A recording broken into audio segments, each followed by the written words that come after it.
अस्सलाम वालेकुम क्लास। उम्मीद करता हूँ कि आप सारे के सारे खैर खैरियत से होंगे। अल्हम्दुलिल्लाह अपने अपने घर पे पढ़ाई को एंजॉय कर रहे होंगे। तो आज की क्लास में हम लोग इंशाल्लाह प्यास के पास लेवल्स को डिस्कस करेंगे जो कि पास में आपसे पूछे गए। So now let me explain this to you without any delay. Let us start the topic. Question number 1। A uniform magnetic field and electrical field exist in a region in a same direction. The electron is projected with velocity pointed in same direction as magnetic field and electrical field. The electron will, वो हमसे वाली बात कह रहे हैं कि हमारे पास एक रीजन है जहाँ पे इलेक्ट्रिकल फील्ड भी प्रोड्यूस है और वहाँ पे हमारे पास मैग्नेटिक फील्ड भी प्रोड्यूस है। ठीक है। और मेरे पास जो इलेक्ट्रिकल फील्ड है और मेरे पास जो मैग्नेटिक फील्ड है, इन दोनों की मेरे पास जो डायरेक्शन है वो भी सेम है। ठीक है। कैसे? मिसाल के तौर पे अगर ये मेरे पास इलेक्ट्रिकल फील्ड है तो ये मेरे पास मैग्नेटिक फील्ड है, तो इन दोनों की डायरेक्शन कैसी होगी? सेम। अब हो क्या रहा है, अब मेरे पास इसी रीजन के अंदर मैं एक इलेक्ट्रॉन को प्रोजेक्ट कर रहा हूँ। तो मेरे पास जब इलेक्ट्रॉन मूव होगा तो उसकी मेरे पास वेलोसिटी होगी। तो उसकी जो मेरे पास वेलोसिटी है वो इलेक्ट्रिकल फील्ड के साथ भी पैरेलल है, और उसकी जो वेलोसिटी है मेरे पास इलेक्ट्रॉन की, वो मैग्नेटिक फील्ड के साथ भी पैरेलल है। ठीक है। यानी कि मेरे पास इलेक्ट्रॉन कुछ इस तरीके से मूव कर रहा है और ये उसकी वेलोसिटी है। वो हमसे कह रहे हैं कि आप ये बताइए कि मेरे पास जो इलेक्ट्रॉन है वो उसके साथ क्या होगा। ठीक है ना। अब हमारे पास सिनेरियो ये होता है कि अगर मैं मैग्नेटिक फील्ड का फॉर्मूला लिखूं तो वो मेरे पास होगा that is F equals to Q V B sine of theta. ठीक है। ये मेरे पास मैग्नेटिक फील्ड का फॉर्मूला होता है, और ये बेसिकली हमारे पास मैग्नेटिक फील्ड की वो फोर्स का फॉर्मूला होता है जो किसी भी चार्ज पार्टिकल के ऊपर लगती है। अब ये जो मेरे पास थीटा है ना, ये बेसिकली एंगल होगा बिटवीन द वेलोसिटी और मैग्नेटिक फील्ड। ठीक है। अब अगर मैं इस केस के ऊपर देखूं तो मेरे पास जो वेलोसिटी है इलेक्ट्रॉन की और जो मेरे पास मैग्नेटिक फील्ड है, ठीक है, ये दोनों आपस में कैसी हैं? ये दोनों आपस में है पैरेलल। पैरेलल का मतलब मेरे पास ये होता है कि इनकी मेरे पास जो डायरेक्शन है, ठीक है, वो कैसी है? इनकी मेरे पास जो डायरेक्शन है वो है सेम। और फिजिक्स में डायरेक्शन का मतलब मेरे पास हो रहा है थीटा। अब जब इनकी डायरेक्शन मेरे पास सेम है, ठीक है, तो बनने वाला एंगल कितना होगा? बनने वाला एंगल मेरे पास होगा 0 डिग्री। तो अगर मैं थीटा की जगह पे 0 डिग्री पुट करूं, मतलब कि यहाँ यहाँ पे जब मैं थीटा की जगह पे 0 डिग्री पुट करूं और अगर मैं साइन 0 निकालूं तो साइन 0 का जो मेरे पास फॉर्मूला होता है वो मेरे पास होता है 0। तो यानी कि मेरे पास जो पूरी की पूरी मैग्नेटिक फोर्स है वो कैसी हो रही है? पूरी की पूरी मेरे पास जो मैग्नेटिक फोर्स है वो मेरे पास हो रही है 0। बेसिकली मैग्नेटिक फोर्स का काम क्या होता है? मैग्नेटिक फोर्स का इस केस के अंदर काम ये है कि जब कोई भी चार्ज पार्टिकल किसी भी मैग्नेटिक फील्ड के अंदर दाखिल होता है तो वो जो मैग्नेटिक फील्ड है उस चार्ज पार्टिकल के ऊपर फोर्स अप्लाई करती है, जिसकी वजह से मेरा जो चार्ज पार्टिकल है वो एक सर्कल में रोटेट करने लग जाता है। लेकिन यहाँ पे शर्त ये होती है कि मेरे पास जो वेलोसिटी है, ठीक है, वो मेरे पास परपेंडिकुलर होना चाहिए मैग्नेटिक फील्ड के साथ। ठीक है। जब भी मेरे पास चार्ज पार्टिकल एक सर्कल में रोटेट करेगा। ठीक है। अदरवाइज वो सर्कल में रोटेट नहीं करता, वो हेलिक्स लाइक शेप में रोटेट करता है। ठीक है। और अगर आप एंगल को 0 डिग्री कर लोगे तो वो मेरे पास किसमें रोटेट करेगा? वो स्ट्रेट लाइन में मूव करता हुआ चले जाएगा ना। अब मैं बात करता हूँ इलेक्ट्रिकल फील्ड की। अब देखो इलेक्ट्रिकल फील्ड ना बेसिकली आपके पास कैसी इलेक्ट्रिकल फील्ड आएगी? कैसे इलेक्ट्रिकल फील्ड मेरे पास आएगी? किसी भी चार्ज की वजह से। कैसे आएगी? मेरे पास जो इलेक्ट्रिकल फील्ड है उसका सोर्स क्या है? मेरे पास इलेक्ट्रिकल फील्ड का सोर्स है चार्ज। अब चार्ज मेरे पास दो तरह के होते हैं और चार्ज की मेरे पास कोई डेफिनेशन नहीं होती। एक चार्ज मेरे पास कहला रहा होता है पॉजिटिव चार्ज, और एक चार्ज मेरे पास कहला रहा होता है नेगेटिव चार्ज। ठीक है। जो पॉजिटिव चार्ज होगा वो अपनी विसिनिटी में एक एकदम इलेक्ट्रिकल फील्ड बनाएगा, और जो पॉजिटिव चार्ज होगा उसके अंदर से मेरे पास जो इलेक्ट्रिकल लाइंस ऑफ फोर्स हैं वो एमिट होंगी। ठीक है। यानी कि कुछ इस तरीके से जाएंगी।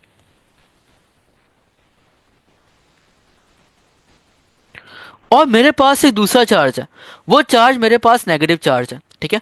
वो भी अपनी विसिनिटी में एक अदद इलेक्ट्रिकल फील्ड बनाएगा, और इस नेगेटिव चार्ज की जो इलेक्ट्रिकल फील्ड की जो डायरेक्शन होगी वो टुवर्ड्स दी चार्ज आ रही होंगी, यानी कि कुछ इस तरीके से आ रही होंगी।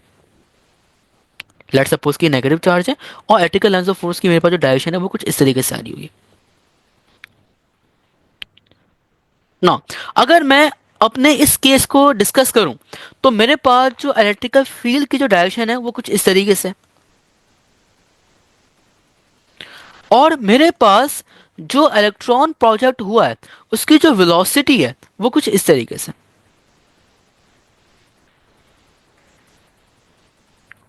कुछ इस तरीके से। ये मेरे पास इलेक्ट्रॉन है और ये मेरे पास उसकी वेलोसिटी है। ठीक है। अब अगर आप गौर से देखो तो ये जो हमारे पास इलेक्ट्रिकल फील्ड है, ठीक है, और ये जो मेरे पास एक लाइन बन रही है इलेक्ट्रिकल फील्ड लाइन, ठीक है, ठीक है। ये मेरे पास किसी ना किसी चार्ज की वजह से बन रही होगी, तो ज़रूरी है कि मेरे पास यहाँ पे क्या हो, मेरे पास यहाँ पे एक पॉजिटिव चार्ज हो, ठीक है, जिसकी वजह से मेरे पास जो इलेक्ट्रिकल लाइंस ऑफ फोर्स है ये कैसी जा रही है, ये मेरे pass away from the charge जा रही है, ठीक है। तो इसका रीज़न क्या है, इसका रीज़न ये है कि मेरे पास जो ये कोई भी यहाँ पे कुछ चार्ज मौजूद होगा, ठीक है, वो बेसिकली हमारे पास इलेक्ट्रिकल लाइंस ऑफ फोर्स को एमिट कर रहा है, ठीक है, और ये मेरे पास जो चार्ज होगा वो पॉजिटिव चार्ज होगा, ठीक है। अब सिनेरियो ये है कि मेरे पास जो ये चार्ज है, ठीक है, कैसा चार्ज है, ये चार्ज है मेरे पास पॉजिटिव, और ये जो मेरे पास इलेक्ट्रॉन है, ठीक है, ये कैसा है, ये है मेरे पास नेगेटिव। तो पॉजिटिव नेगेटिव एक दूसरे को अट्रैक्ट करेंगे, रिपेल करेंगे। पॉजिटिव नेगेटिव जो होते हैं वो एक दूसरे को क्या करेंगे, वो एक दूसरे को करेंगे अट्रैक्ट, जिसकी वजह से जो मेरे पास फोर्स लगेगी इस इलेक्ट्रॉन की इलेक्ट्रिकल फील्ड की वजह से, वो कुछ इस तरीके से लगेगी फिर, यानी कि इलेक्ट्रॉन की अपोजिट डायरेक्शन में मेरे पास जो है वो फोर्स लगेगी। अब क्योंकि इलेक्ट्रॉन की अपोजिट डायरेक्शन में मेरे पास जो फोर्स लगेगी वो अट्रैक्शन की फोर्स है। अब अट्रैक्शन की फोर्स मेरे पास क्या काम करेगी, अट्रैक्शन की जो फोर्स है वो मेरे पास इस इलेक्ट्रॉन की जो वेलोसिटी है, इस इलेक्ट्रॉन की जो वेलोसिटी है उसको वो डिक्रीज करेगी। इसी वजह से करेगी क्योंकि मेरे पास जो इलेक्ट्रॉन है अगर वो सीधे हाथ पे जा रहा था तो मेरे पास जो अट्रैक्शन फोर्स है वो उल्टे हाथ पे लग रही है, ठीक है। तो उस केस के अंदर मेरे पास जो मोशन होगा वो रिटार्डेशन का मोशन होगा, और रिटार्डेशन का मुराद आपके पास ये होती है कि बॉडी की जो स्पीड है वो डिक्रीज हो रही है, और डिक्रीज होते होते होते होते होते होते एक टाइम आएगा कि बॉडी की स्पीड क्या हो जाएगी, जीरो हो जाएगी, ठीक है। ये इसको पहला रीजन था समझने का, ठीक है। और इसको दूसरा रीजन समझते हैं, ठीक है। दूसरा रीजन इसका पास बेसिकली हमारे पास ये है कि जो मेरे पास इलेक्ट्रिकल फील्ड होती है उसका फॉर्मूला क्या होता है, उसका फॉर्मूला मेरे पास होता है E equals to F E upon Q, ये फॉर्मूला होता है, ठीक है। अब इस क्यू को वहां भेज दें तो ये आपके पास बन जाएगा F E equals to E multiply by Q. अब मेरे पास जो है इलेक्ट्रॉन है ये नेगेटिव चार्ज है, ठीक है, उस नेगेटिव चार्ज की वजह से मैंने यहाँ पे एक नेगेटिव साइन को पुट कर लिया। अब सिनेरियो क्या है, सिनेरियो ये है कि मेरे पास जो फोर्स का फॉर्मूला होता है वो क्या होता है, फोर्स का फॉर्मूला मेरे पास होता है F equals to M A. No F E की जगह पे मैं एम ए पुट कर लूंगा तो मेरे पास ये आ जाएगा M A equals to minus का ई मल्टीप्लाई बाय क्यू। इस एम को आप नीचे भेज दें तो ये आपके पास आ जाएगा ए इक्वल्स टू माइनस का ई multiply by q upon m. अब ये मेरे पास जो एक्सीलरेशन है इसके साथ ये मेरे पास एक नेगेटिव साइन है। नेगेटिव साइन जो है वो मेरे पास कि नेगेटिव एक्सीलरेशन शो नहीं कर रहा है। पहली बात, मेरे पास जो नेगेटिव साइन है ये शो कर रहा है कि बॉडी का मोशन कैसा है, बॉडी का मोशन जो है वो मेरे पास हो रहा है रिटार्ड। कैसा हो रहा है, बॉडी का मोशन मेरे पास हो रहा है रिटार्ड, और रिटार्डेशन का मतलब मेरे पास ये है कि बॉडी की जो स्पीड है वो डिक्रीज हो रही है, और डिक्रीज होते होते होते होते होते होते एक टाइम आएगा बॉडी की स्पीड मेरे पास क्या हो जाएगी, जीरो हो जाएगी। तो मेरे पास जो इलेक्ट्रॉन की वेलोसिटी है वो कैसी हो रही है, इलेक्ट्रॉन की वेलोसिटी जो है वो मेरे पास हो रही है डिक्रीज। इस क्वेश्चन को समझने के दो हमारे पास मेजर कॉन्सेप्ट थे, वो दोनों के दोनों मैंने आपको बता दिया। आपको जो अच्छा लगता है आप वो यहाँ पे यूज कर सकते हैं, ठीक है। बाकी मैग्नेटिक फोर्स को समझने का जो कॉन्सेप्ट है वो वही रहेगा जो मैंने आपको यहाँ पे बताया। Now question number 2, a string of linear density 1.5 gram per meter is under a tension of 20 Newton. What should be its length if its fundamental frequency resonance frequency is 220 Hz? अब मेरे पास जो फ्रीक्वेंसी का formula होता है standing waves में वो मेरे पास होगा that is F equals to 1/12 under root T upon U. T मेरे पास टेंशन है, यू मेरे पास लीनियर मास डेंसिटी है, 1 है, एल लेंथ है, 2 है, एफ फ्रीक्वेंसी है। अब मुझे यहाँ से लेंथ की वैल्यू चाहिए, तो लेंथ की वैल्यू मेरे पास आ जाएगी L equals to 1/2f multiply by under root T over U. अब मेरे पास जो टी है वो न्यूटन के अंदर होना चाहिए। अब मेरे पास जो टी मुझे जो गिवन है वो भी न्यूटन के अंदर गिवन है। अब मेरे पास जो फ्रीक्वेंसी है वो हर्ट्ज के अंदर होनी चाहिए। तो मुझे जो क्वेश्चन के अंदर डाटा गिवन है उसके अंदर जो मेरे पास फ्रीक्वेंसी है वो भी हर्ट्ज के अंदर गिवन है। नाउ अब मेरे पास जो लीनियर मास डेंसिटी है ना ये मेरे पास केजी अपॉन मीटर के अंदर होनी चाहिए, लेकिन मुझे जो लीनियर मास डेंसिटी गिवन की हुई है वो कैसी की हुई है, लीनियर मास डेंसिटी जो मेरे पास गिवन की हुई है वो ग्राम पर मीटर में। इसका मतलब ये है कि मैं इस ग्राम को केजी के अंदर कन्वर्ट करूंगा, ठीक है। अब मैं इसको कैसे करूंगा, देखो मुझे पता है कि मेरे पास जो 1 kg होता है वो 1000 ग्राम के बराबर होता है, और ग्राम जो मेरे पास 1000 है इसका मतलब मेरे पास है 10 की पावर क्यूब, यानी कि मेरे पास जो 1 kg है वो 10 की पावर क्यूब ग्राम के बराबर है। ना। तो 1 ग्राम मेरे पास कितने केजी के बराबर होगा, इस 10 की पावर क्यूब को मैं वहां भेज देता हूँ। तो मेरे पास 1 ग्राम जो होगा वो बराबर होगा 1/10 की पावर क्यूब केजी के, या फिर मेरे पास जो 1 ग्राम होगा वो मेरे पास बराबर होगा 10 की पावर-3 केजी के। इसका मतलब ये है कि जहाँ पे मुझे ग्राम दिख जाए मैं वहाँ पे 10 × 10⁻⁻³ जो है वो पुट कर लूँगा। जहाँ पे मुझे ग्राम दिख जाए मैं वहाँ पे 10⁻³ पुट कर लूँगा। नाउ अब जो है हम लोग फॉर्मूला अप्लाई करते हैं। हमें फॉर्मूला पता है L = 1/2F। नाउ तो फ्रीक्वेंसी है उसकी वैल्यू मुझे गिवन है 220, तो यहाँ पे मैंने लिख दिया 220 मल्टीप्लाई बाय T/U। टेंशन मुझे गिवन है 20, और लीनियर मास डेंसिटी मुझे गिवन थी 1.5 ग्राम पर मीटर। मैंने कहा था जहां भी मुझे ग्राम दिख जाएगा मैं वहां पे 10⁻³ पुट करूंगा, ठीक है। तो मेरे पास ये हो जाएगा 1.5 मल्टीप्लाई बाय 10⁻³ अब ये जो मेरा 1.5 है इसका मैं पॉइंट आगे शिफ्ट कर रहा हूँ। जितनी बार मैं इसका पॉइंट आगे शिफ्ट करूंगा उतनी बार मैं नीचे डिनोमिनेटर में 1 के साथ 0 लगाऊंगा, ठीक है। सो नो मैं इसका एक बार आगे पॉइंट शिफ्ट कर रहा हूँ, तो मैं 15 के नीचे एक बार 1 के साथ 0 लगाऊंगा। तो ये मेरे पास हो जाएगा L = 1/2 multiply by 220 multiply by √20/15/10 multiply by 10⁻⁻³ ठीक है। Now got it. अब मेरे पास जो ये 20 और 15 है ये बासानी 5 के टेबल में कट हो सकते हैं। नाउ 5 4 से मेरे पास होता है 20 और 5 3 से मेरे पास होता है 15। अब ये जो मेरे पास 10 की पावर यहाँ 1 जो यहाँ पर है वो पॉजिटिव में, जब ये ऊपर जाएगी तो वो मेरे पास नेगेटिव के अंदर हो जाएगी। तो ये मेरे पास होगा L = 1/2 multiply by 20 multiply by √4/3 multiply by 10⁻³ multiply by 10⁻⁻⁻⁻⁻⁻⁻⁻⁻⁻⁻⁻⁻⁻⁻⁻⁻⁻⁻⁻⁻⁻⁻⁻⁻⁻⁻⁻⁻⁻⁻⁻⁻⁻⁻⁻⁻⁻ ठीक है, क्योंकि जब मेरे पास नीचे से पावर ऊपर जाएगी तो नीचे पॉजिटिव में तो ऊपर जाएगी, ठीक है, बेसिक कॉन्सेप्ट। नाउ अब क्या हो रहा है, अब मैं जो जब मेरे पास बेसिस सेम हो जाती हैं तो पावर जो होती है पावर मेरे पास हो जाती है एड्स। जब 10⁻³ में 10⁻⁻⁻⁻⁻⁻⁻⁻⁻ ऐड होंगे तो हमारे पास आ जाएगा 10⁻⁻⁴। Now L = 1/2 multiply by 20 multiply by √4/3 multiply by 10⁻⁻⁴, ठीक है, ये मेरे पास बचेगा। नाउ अब सिनेरियो ये है कि मैं इसका स्क्वायर रूट ले लेता हूँ, ठीक है। तो मेरे पास जो स्क्वायर रूट है वो 4 के ऊपर भी अप्लाई होगा, मेरे पास जो स्क्वायर रूट है वो 3 के ऊपर भी अप्लाई होगा, मेरे पास जो स्क्वायर रूट है वो 10⁻⁻⁴ के ऊपर भी अप्लाई होगा, ठीक है। नाउ तो मेरे पास ये हो जाएगा L = 1/2 मल्टीप्लाई बाय 220। जब 4 का स्क्वायर रूट मेरे पास 2 होता है, 3 का स्क्वायर रूट मेरे पास बराबर होता है 1.7 के 10⁻⁻⁴ क्या, जब मैं स्क्वायर रूट लूंगा तो जो इसकी पावर होगी वो हमेशा उसकी पावर के हाफ होगा, ठीक है। तो 10⁻⁻⁴ है तो इसका हाफ कितना बन जाएगा, 10⁻⁻² बन जाएगा, क्योंकि हम 2 से डिवाइड कर लेंगे। अगर 10⁻⁻6 होता तो हम उसका हाफ ले लेते तो 10⁻⁻³ बन जाता। ना तो इस केस के अंदर क्या है 10⁻⁻² बनेगा, तो ये आपके पास आ गया 10⁻⁻²। ना अब मेरे पास जो 1.7 है यहाँ पे इसका भी मेरे पास पॉइंट है।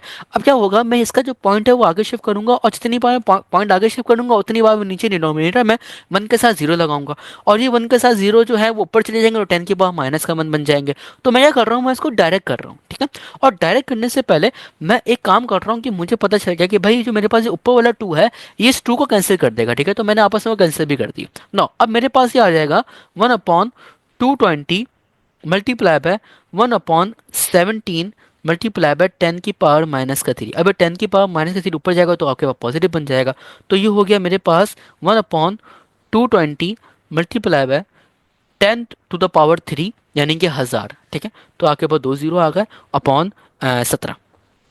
नाउ अब सिनेरियो ये है कि आपके पास एक जीरो से आपके पास जो एक जीरो है, ठीक है, वो हो जाएगा बेसिकली आपके पास कैंसिल।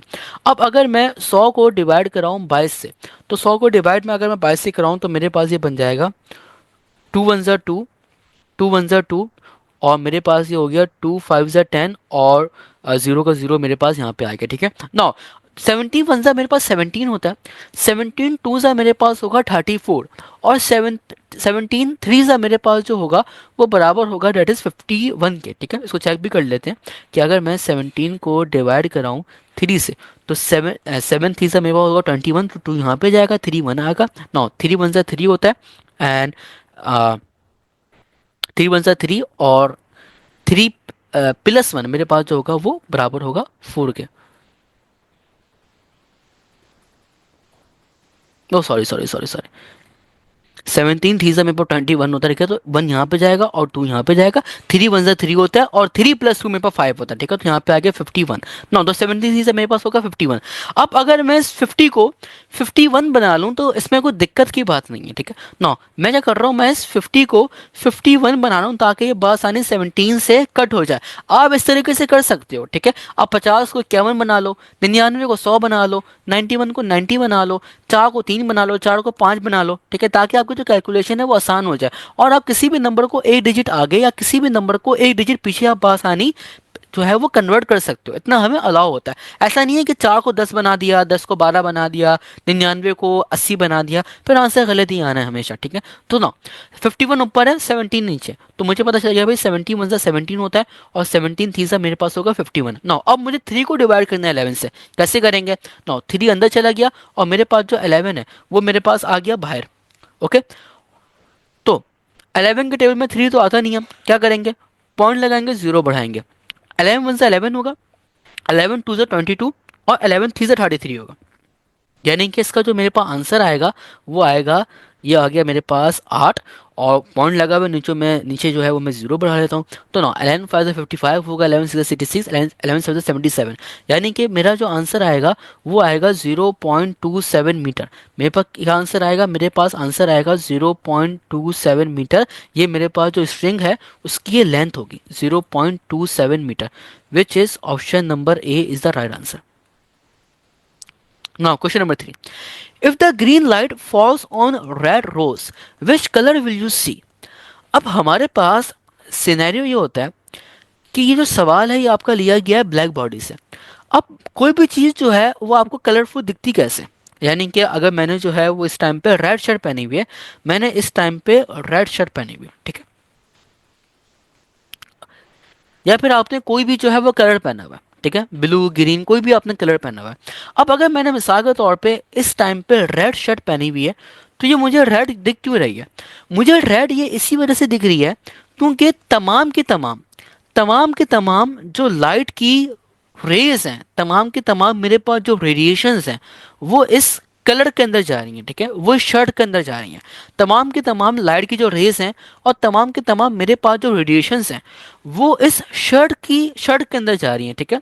मेरे पास जो एब्जॉर्ब हो रही हैं, मेरे पास जो शर्ट के अंदर जो रेडिएशंस एब्जॉर्ब हो रही हैं वो सारी की सारी हो रही हैं, लेकिन एक नहीं हो रही। वो कौन सी नहीं हो रही, वो नहीं हो रही जो मुझे अपनी आंखों से नजर आ रही है।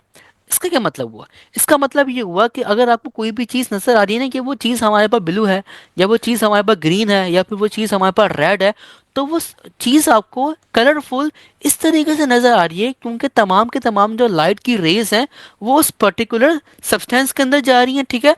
और जो चीज़ रिफ्लेक्ट होती है वो आपको नजर आती है, ठीक है। आपको नजर क्या आता है, आपको वो नजर आता है जो चीज़ रिफ्लेक्ट होती है, आपको वो कलर नजर आता है जो चीज़ रिफ्लेक्ट होता है, ठीक है। जो गुलाब है, गुलाब का कलर लाल होता है, वो लाल क्यों नजर आ रहा है, लाल इसी वजह से नजर आ रहा है क्योंकि जो रेड कलर है वो रिफ्लेक्ट हो रहा है, जब भी वो आपको नजर आ रहा है, ठीक है। कोई भी जो चीज़ है, ठीक है, वो आपको ब्लू नजर आ रही है, ठीक है, वो क्यों नजर आ रही है, इसी वजह से आ रही है क्योंकि जो लाइट की रेडिएशन है, ठीक है, वो ब्लू ब्लू लाइट जो है वो रिफ्लेक्ट हो रही है, ठीक है। बाकी के तमाम जो लाइट है वो उस पर्टिकुलर सब्सटेंस के अंदर क्या हो रही है, एब्जॉर्ब हो रही है, जब भी वो आपको ऐसी जो ऐसा नजर आ रहा है। तो कहने का मकसद सिर्फ और सिर्फ ये है कि कोई भी चीज़ जो आपको दिखेगी ना वो चीज़ दिखेगी जो कि वो रिफ्लेक्ट होगी, ठीक है। अब सीनारियो ये है कि आपके पास एक रेड रोज है। अब इस रेड रोज के अंदर हम क्या कर रहे हैं, हम इस ग्रीन कलर को डाल रहे हैं। आपको पता लगाना है कि आपको क्या नजर आएगा, ठीक है। पहली चीज तो ये होगा कि आपको जो नजर आएगा ना वो रेड कलर नजर नहीं आएगा, आपको जो नजर आएगा वो ग्रीन कलर भी नजर नहीं आएगा, आपको व्हाइट भी नजर नहीं आएगा, आपको ब्लैक कलर नजर आएगा। और ब्लैक का मतलब होता है नो कलर। क्यों सर, आपको ये ब्लैक कलर क्यों नजर आएगा, आपको नो कलर क्यों नजर आएगा। मुझे नो कलर इसी वजह से नजर आएगा क्योंकि मेरे पास जो व्हाइट लाइट होती है ना, मेरे पास जो व्हाइट लाइट होती है उसके अंदर मेरे पास 7 कलर्स होते हैं, ठीक है। उसको याद करने का तरीका मेरे पास होता है विबग्योर। इसको याद करने का तरीका है मेरे पास विबग्योर।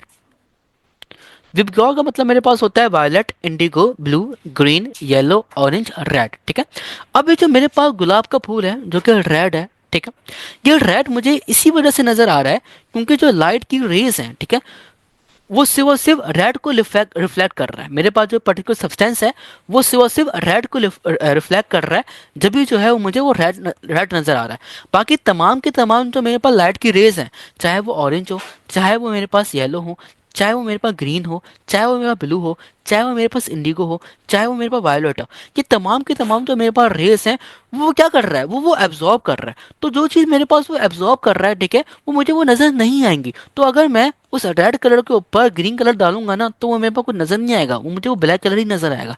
ठीक है, सुनो, तो मेरे पास जो ऑप्शन नंबर डी है वो मेरे पास राइट आंसर है। मुझे क्या नजर आएगा, ब्लैक कलर नजर आएगा। इसको हम लोग कह रहे होते हैं emission spectrum. Now question number 4, in adiabatic expansion the temperature is. देखो एडियाबैटिक एक्सपेंशन हमारे पास वो एक्सपेंशन होता है या एडियाबैटिक प्रोसेस हमारे पास वो प्रोसेस होता है जिसके अंदर ना हम सिस्टम को हीट देते हैं और ना सिस्टम हमें हीट दे रहा होता है।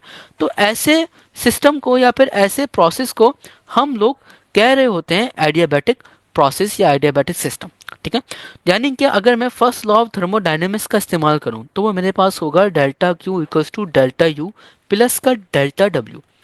अब मेरे पास जो डेल्टा क्यू है, ठीक है, ये मेरे पास हो जाएगा जीरो क्योंकि एडियाबैटिक एक्सपेंशन है। जितना भी टायर बर्स्ट है, बलून बर्स्ट है, वो एडियाबैटिक एक्सपेंशन की मेरे पास जो है वो एडियाबैटिक प्रोसेस की मेरे पास जो है वो निशानी है। ठीक है, और जितने और एडियाबैटिक प्रोसेस जो होता है वो मेरे पास एक फास्ट प्रोसेस होता है। कैसा प्रोसेस होता है, एडियाबैटिक प्रोसेस मेरे पास एक फास्ट प्रोसेस होता है। सारे के सारे एमसीक्यूज में आते हैं। सो नाउ मेरे पास ये हो गया zero equals to delta U plus का डेल्टा डब्ल्यू। अभी जो मेरे पास एडियाबैटिक प्रोसेस है इसकी दो इक्वेशन बनती हैं। पहली इक्वेशन इसकी ये बनती है माइनस का delta U equals two plus का डेल्टा डब्ल्यू। दूसरी इक्वेशन इसकी ये बनती है माइनस का delta W equals two plus का डेल्टा यू। ये जो मेरे पास दोनों के दोनों इक्वेशन है ना कुछ मुझे बता रही हैं। ये जो माइनस का डेल्टा यू और प्लस का डेल्टा डब्ल्यू है, ये मुझे ये वाली चीज बता रही है कि मेरे पास एक्सपेंशन हुआ है और मेरे पास जो सिस्टम है उसके अंदर जो मेरे पास गैस है, उस गैस के मेरे पास जो मॉलिक्यूल्स हैं, ठीक है, उन्होंने अपनी इंटरनल एनर्जी को खर्च किया है वर्क डन करने के लिए। ठीक है, जब भी यहाँ पे इंटरनल एनर्जी माइनस में है ना, माइनस का delta W equals two plus का डेल्टा ड्यू। ये मुझे ये चीज़ बता रही है कि मेरे पास जो कोई भी सिस्टम है उसके अंदर जो गैस है और उस गैस में जो मॉलिक्यूल्स हैं, ठीक है, उन्होंने अपनी इंटरनल एनर्जी को खर्च नहीं किया है वर्क डन करने के लिए। जब यहाँ पे इंटरनल एनर्जी के साथ प्लस का साइन है तो एडियाबैटिक एक्सपेंशन के अंदर हमारे पास जो इंटरनल एनर्जी है या फिर हमारे पास जो टेम्परेचर है वो हमेशा कैसा होता है, वो हमेशा हमारे पास डिक्रीज होता है। ठीक है, और वर्क डन कैसा होता है, वर्क डन हमारे पास इंक्रीज होता है। Question number 5. If the axis of rotation passing through the body itself, the corresponding rotatory motion is called. अब देखो एक्सिस ऑफ रोटेशन क्या होता है।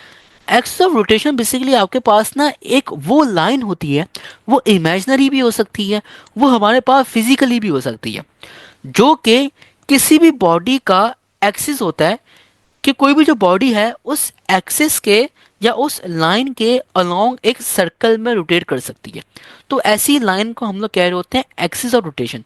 तो एक्सिस ऑफ रोटेशन क्या है, एक्सिस ऑफ रोटेशन बेसिकली आपके पास एक ऐसी लाइन है, वो इमेजिनरी भी हो सकती है और वो फिजिकली भी हो सकती है। ठीक है, जो कि डिफाइन करती है किसी भी बॉडी के मोशन को, ताकि वो जो आपके पास बॉडी का मोशन है, ठीक है, वो एक सर्कुलर पाथ में रोटेट करे। ठीक है, अब मेरे पास जो एक्सिस रोटेशन होता है, ठीक है, अगर वो बॉडी के सेंटर से पास हो, एक्सिस रोटेशन अगर बॉडी के सेंटर से पास हो तो बॉडी एक सर्कुलर पाथ में घूमेगी। ठीक है, लेकिन ऐसे मोशन को हम लोग कह रहे होते हैं स्पिन मोशन। और मेरे पास अगर एक्सिस ऑफ रोटेशन जो है अगर वो बॉडी के बाहर से पास आउट हो, यानी कि आउटसाइड बॉडी से पास हो, तो उस वक्त भी बॉडी सर्कल में घूमेगी। लेकिन ऐसे मोशन को हम लोग कह रहे होंगे ऑर्बिटल मोशन। जैसे हमारे पास जो हमारा चांद है वो हमारे इर्द गिर्द जो है वो चक्कर काट रहा है, तो वो ऑर्बिटल मोशन है। हमारी जो अर्थ है, ठीक है, वो सन के इर्द गिर्द जो है वो चक्कर काट रही है, तो वो भी हमारे पास कैसा मोशन है, वो भी हमारे पास ऑर्बिटल मोशन है। ठीक है, तो अगर बॉडी का हमारे पास जो एक्सिस रोटेशन है बॉडी के सेंटर से पास हो तो वो मोशन क्या कहलाएगा, वो मोशन हमारे पास कहलाएगा spin motion. Question number 6. The wavelength of radio wave when are transmitted as a frequency of 150 megahertz will be. अब देखो इलेक्ट्रोमैग्नेटिक वेव्स का आपके पास जो फॉर्मूला होता है ना वो होता है that is C equals to mu lambda.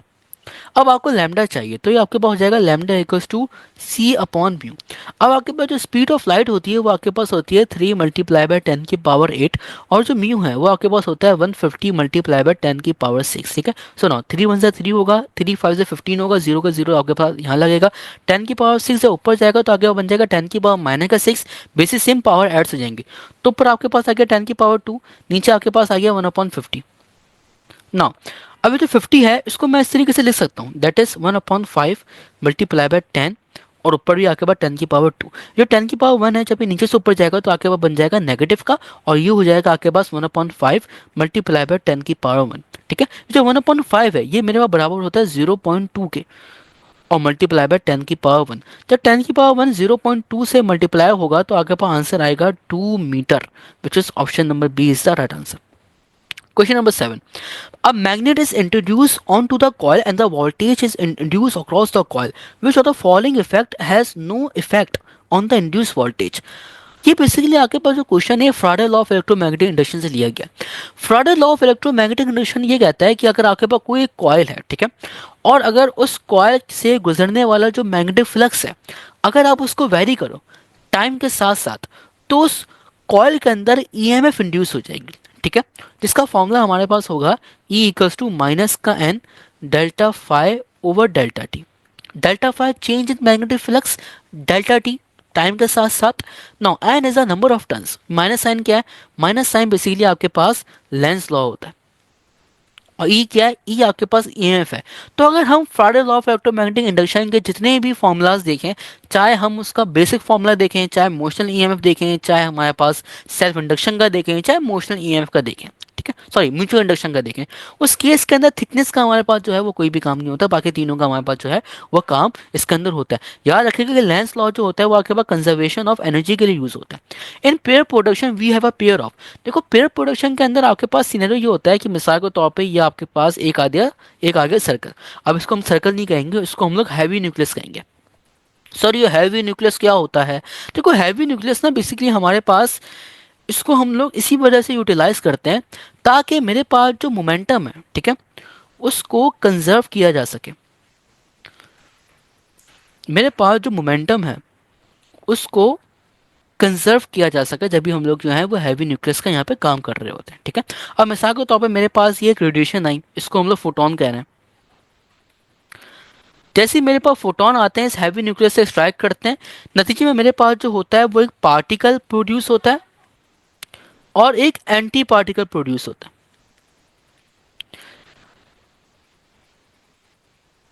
ठीक है, अब मेरे पास जो पार्टिकल है ये मेरे पास प्रोटॉन भी हो सकता है और जो एंटी पार्टिकल है ये मेरे पास एंटी प्रोटॉन भी हो सकता है। ठीक है, ये पार्टिकल मेरे पास जो है वो इलेक्ट्रॉन भी हो सकता है और ये एंटी पार्टिकल ना मेरे पास पॉजिट्रॉन भी हो सकता है। ठीक है, क्योंकि इलेक्ट्रॉन का उल्टा पॉजिट्रॉन होता है। अब सिनेरियो हमारे पास ये होता है कि हम लोग मेजॉरिटी केसेस के अंदर इलेक्ट्रॉन और पॉजिट्रॉन को ही डिस्कस कर रहे होते हैं। तो पेयर प्रोडक्शन के अंदर हमारे पास इलेक्ट्रॉन और प्रोटॉन का क्या होता है वो प्रोटॉन और पॉजिट्रॉन का हमारे पास पेयर बन रहा होता है। Question number 9. Electrical field at the center of square when plus का 2 coulomb charge is placed at its each corner is. अब देखो इलेक्ट्रिकल फील्ड का मैंने आपको ऊपर तरीका बताया था कि चार्ज को ना लाजमी है, चार्ज पॉजिटिव भी होगा चार्ज नेगेटिव भी होगा। ठीक है, बस उसी कॉन्सेप्ट को यहाँ पे अप्लाई करना है। मिसाल के तौर पे यहाँ क्या प्लस का 2 कूलम है, ये भी प्लस का 2 कूलम है, ये भी प्लस का 2 कूलम है और ये भी आके प्लस का 2 कूलम है। अब ये इनका सेंटर है ओ। अभी जो आगे पर 2 कूलम 2 कूलम 2 कूलम 2 कूलम के चार्ज हैं जो कि स्क्वायर के साइड्स के ऊपर आए हुए हैं, ये कॉर्नर के ऊपर आए हुए हैं, ये आपने सिर्फ और सिर्फ ये पता लगाना है कि ये जो ओ पॉइंट है यानी कि स्क्वायर के सेंटर के ऊपर इलेक्ट्रिकल फील्ड कितनी होगी। ठीक है, अभी आगे पॉजिटिव चार्ज हैं तो ये अपने अंदर से इलेक्ट्रिकल लाइंस ऑफ फोर्स को एमिट करेंगे जो कि हर डायरेक्शन में जा रही होगी। हमें हर डायरेक्शन में चाहिए ही नहीं, हमें तो ओ डायरेक्शन में चाहिए। ठीक है, तो हमें तो ओ पॉइंट पे चाहिए या फिर हमारे पास स्क्वायर के सेंटर की तरफ चाहिए। तो प्लस का 2 कूलम जो चार्ज है, ठीक है, उसकी जो हमारे पास इलेक्ट्रिकल लाइंस ऑफ फोर्स है वो ऐसी आ रही होंगी और जो आकर प्लस का 2 कूलम चार्ज आ गया, मैं इसको ए कह लूँ, इसको मैं बी कह लूँ, इसको मैं सी कह लूँ, इसको मैं डी कह लूँ। तो सी वाला जो मेरे पास 2 कूलम चार्ज है, उसकी जो इलेक्ट्रिकल लाइन्स ऑफ फोर्स है वो ऐसी आ रही होंगी। बी वाला जो मेरे पास चार्ज है, उसकी जो इलेक्ट्रिकल लाइन्स ऑफ फोर्स है वो ऐसी आ रही होंगी। और जो डी वाला जो मेरे पास चार्ज है, उसकी जो इलेक्ट्रिकल लाइन्स ऑफ फोर्स है वो ऐसी आ रही होंगी।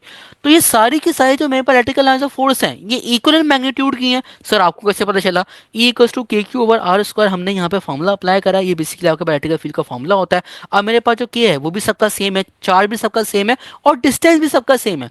तो मेरे पास जो इलेक्ट्रिकल फील्ड ऑफ इंटेंसिटी है इस केस के अंदर, वो इक्वल मैग्नीट्यूड की है और अपोजिट इन डायरेक्शन की है।